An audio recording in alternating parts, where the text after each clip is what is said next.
Magandang araw mga binibinit Ginoo. Ako po si Agawida Jane L. Pascual, mag-aaral sa ikalimang baitang Section Virtuosity.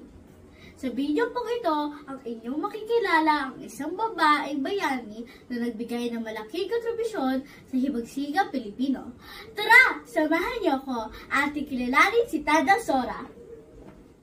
Kaman umatanda, makakatulong ka rin sa bansa. Ito ang mga katagang pinaghahawakan ko na kahit anuman ang iyong gulang ay maaari mong pagsisilbihan ang iyong bayan. Ako nga pala si Melchora Aquino na mas kilalang bilang Tandang Sora. Ako ay ipinanganak noong ika-6 ng Enero taong 1812 sa Baryo Pangasinan, Quezon City. Ako ay anak ng babae ng magsasaka na sina Juan at Valentina Aquino. Na maglaon ay nagpakasal ako sa isang kabeza de barrio o punong barangay na si Fulgencio Ramos. At nagkaroon kami na 6 na anak.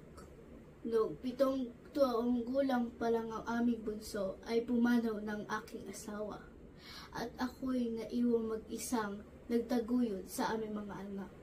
Noong panahon na reblusyon ay naging kanlungan ng mga may sakit at sugat ng revolusyonaryo ang aking munting tindahan. Sila ay aking kinkup, pinakain, binigyan ng medikal na atensyon, pinapayuhan at ipinagdarasan.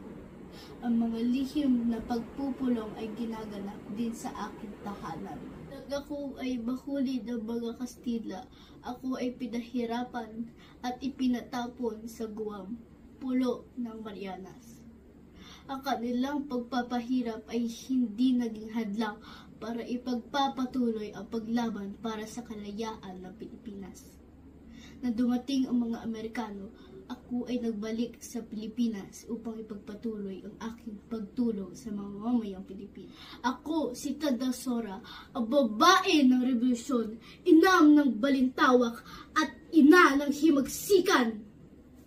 Dahil sa katandaan, namatay si Tandang Sora noong ika-19 ng Pebrero, 1919 at 19. At inilibing siya sa sariling bakuran na bahagi ng Himlayang Filipino Memorial Park.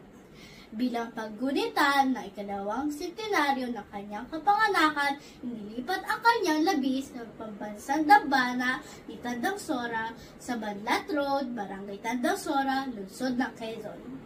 Bilang kung bakit si Melchora Aquino o mas kilalang Tandang Sora ang napili kong bayani. Ang kanyang buhay ay nagtuturo sa atin ng pagiging matapang, determinado at dedikado sa layunin ng kalayaan at katarungan.